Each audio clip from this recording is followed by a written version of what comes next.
Vous souhaitez vous mettre au gravel, mais sans forcément investir plusieurs milliers d'euros dans un nouveau vélo. Alors pourquoi ne pas convertir votre vélo de route en gravel? C'est ce que nous allons voir dans cette vidéo, avec notamment les pièces à changer, le prix et les tests sur le terrain. Alors pour cette vidéo, j'ai donc décidé de convertir ce vélo Lapierre que j'avais acheté d'occasion il y a pas mal d'années. Il s'agit d'un cadre aluminium, une fourche carbone, un dérailleur avant 3 plateaux, assez intéressant pour le passer en gravel, on y reviendra. Et un dérailleur arrière 9 vitesses, 12-25.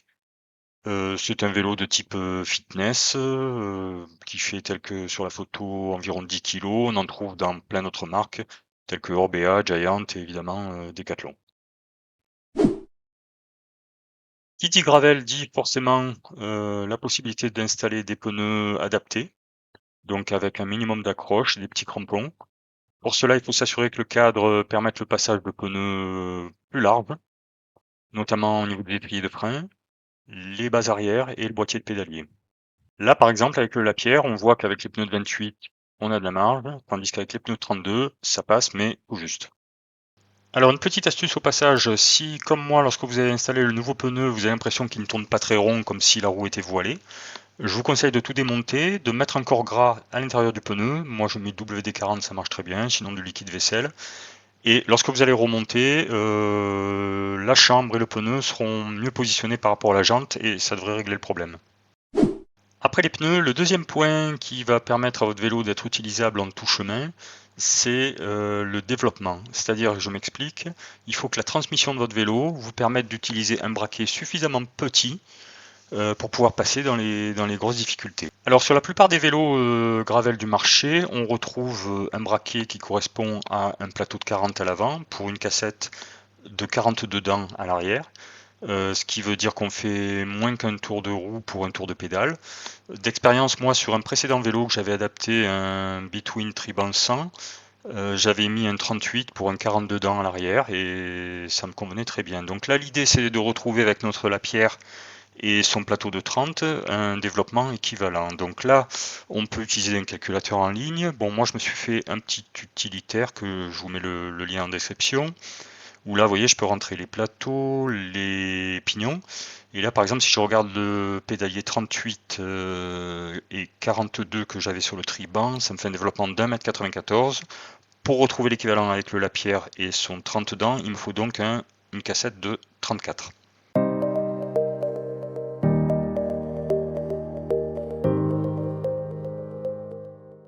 Voilà, la nouvelle cassette est installée. Quand je teste le passage des vitesses au début, tout va bien. Puis quand j'arrive vers les pignons du haut, je m'aperçois que ça ne fonctionne pas. Donc en fait, ça saute.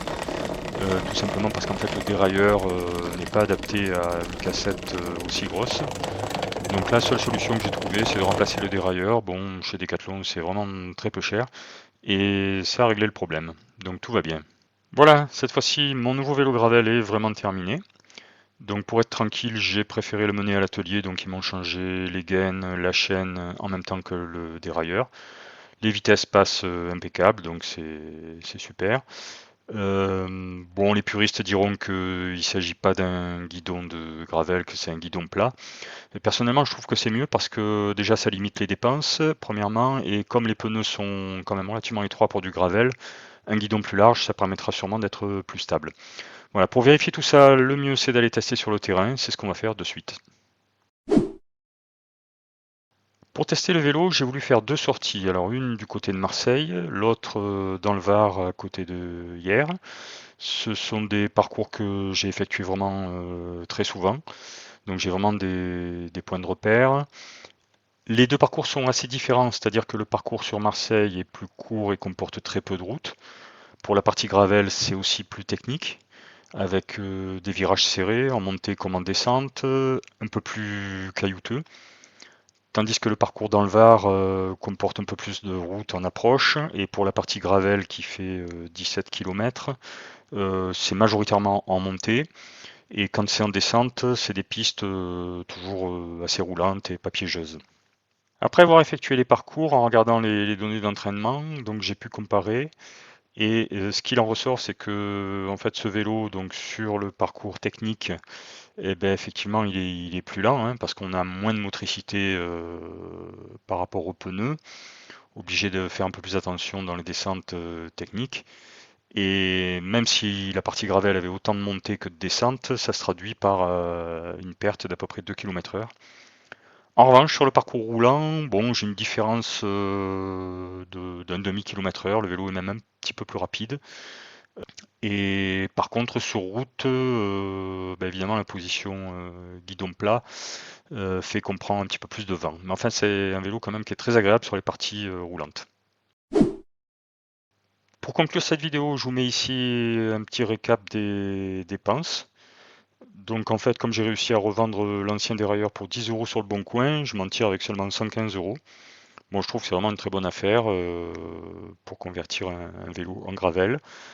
Voilà, donc j'espère que cette vidéo vous a aidé ou donné des idées pour convertir un ancien vélo de route. Et merci d'avoir regardé la vidéo en entier. À bientôt pour la prochaine.